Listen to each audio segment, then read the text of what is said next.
Bom, nessa aula agora a gente vai aprender um pouco sobre as proposições, tudo bem? Então, o que que é uma proposição? Proposição é basicamente tudo aquilo que a gente vai analisar nos nossos exercícios, tá bom? Então, ele vai propor alguma coisa. Essa é a maneira como você pode perceber essa proposição. É claro que aqui a gente tem, para fins didáticos, uma definição de proposição, tá? Ele vai dizer aqui, ó, chama-se proposição sentença toda oração declarativa que pode ser classificada em verdadeira ou falsa.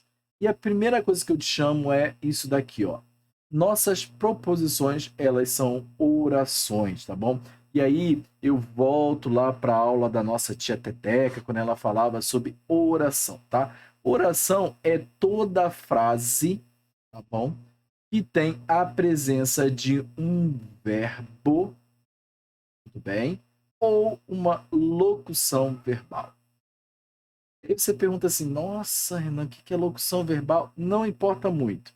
Com a prática, você já vai identificar, mesmo porque a nossa ideia não é estar aprendendo a nossa língua portuguesa. Isso aí é uma coisa bem à parte. A nossa ideia agora é identificar as proposições para que a gente consiga fazer os exercícios.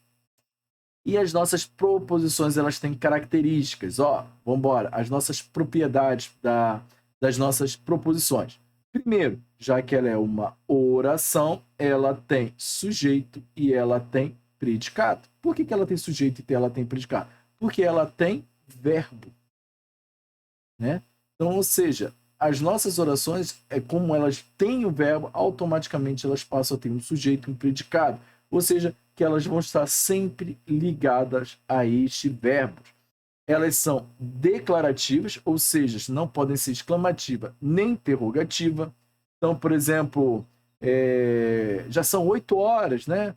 E aí vem o ponto de exclamação bem no finalzinho. Bom, isso aqui não é uma proposição.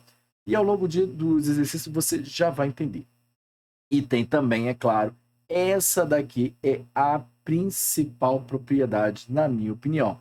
Ela tem um e somente um de dois valores lógicos. Ou ela é verdadeiro, ou ela é falso. E isso aqui você vai ver que é muito comum, principalmente em concursos, porque a gente sempre busca achar a resposta verdadeira, né? Ou quando o nosso concurso propõe, né, não é verdadeiro, né? Ou seja, ele quer que você encontre a questão falsa. Mas essas questões são um pouquinho raras, né? Vamos dizer assim, né? O normal é que elas sempre vão pedir a verdadeira. E aqui temos os nossos exemplos. E aí é o que eu já vou te chamar a atenção, ó. 2 é diferente de 1, tá vendo? Eu tenho um verbo aqui, ó, você tá vendo? O verbo ser, né? E eu tenho o meu sujeito, ou seja, o 2 ele é diferente. Ele é diferente de quê? De 1. Então, eu tenho o meu predicado. 5 é menor do que 3. Olha, mais uma proposição. 4 é um número inteiro, mais uma proposição. E agora, vamos embora chamando atenção. 3 vezes 5 mais 1. Cadê o verbo? Cadê o verbo dessa oração? Tá vendo? Não, na verdade, não é nem oração. Isso aqui é uma frase. Se ela é uma frase, isso daqui não é uma proposição. Tudo bem? Você pode ver, ó, 3 vezes 5 mais 1 é um número. 3 vezes 5, 15, mais 1, 16. Eu poderia ter escrito essa oração aqui toda, ó, 3 vezes 5 mais 1, simplesmente escrevendo 16. Reparou? É apenas alguma coisa, é apenas uma frase. Ela não tem não tem um verbo, né? Ela não tem características de uma oração, que seria o nosso sujeito, o nosso predicado e a presença do nosso verbo ou da nossa locução verbal, né? Já para não deixar o pessoal aí de português chateado. Vambora. A raiz quadrada de um número repare aqui, ó, aqui eu já tenho a minha presença de um verbo. Um número natural, olha só, um ponto de interrogação, tá vendo? Ou seja, isso aqui não é uma declaração, tá bom? Isso aqui não é uma afirmação.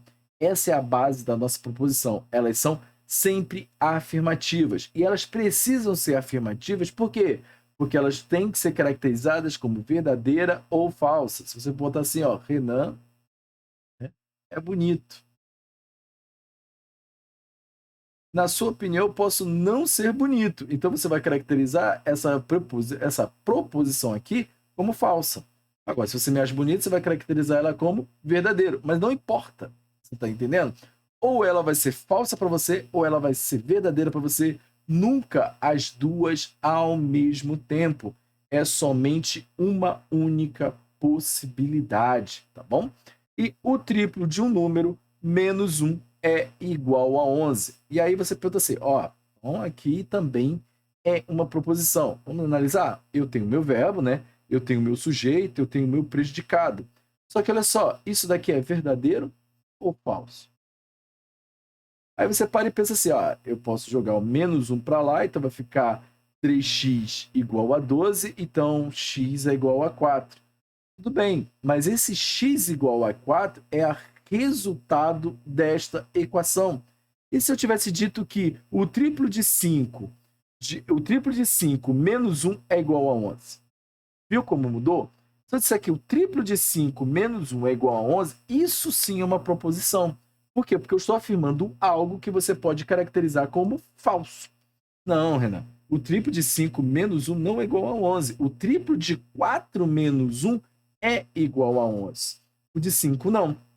Então, somente se eu botar um valor ali é que eu posso caracterizar como falso ou verdadeiro. Dessa maneira aqui, ó, o triplo de um número. Que número é esse? Tá vendo? Então, seja, com base nisso, eu não tenho como também caracterizar isso daqui como proposição. Então, fica aqui como exemplo para a gente 3 exemplos de proposições e 3 exemplos de que não são proposições. Isso daqui apenas a nível de conhecimento, tá bom? Vamos então para a nossa próxima aula.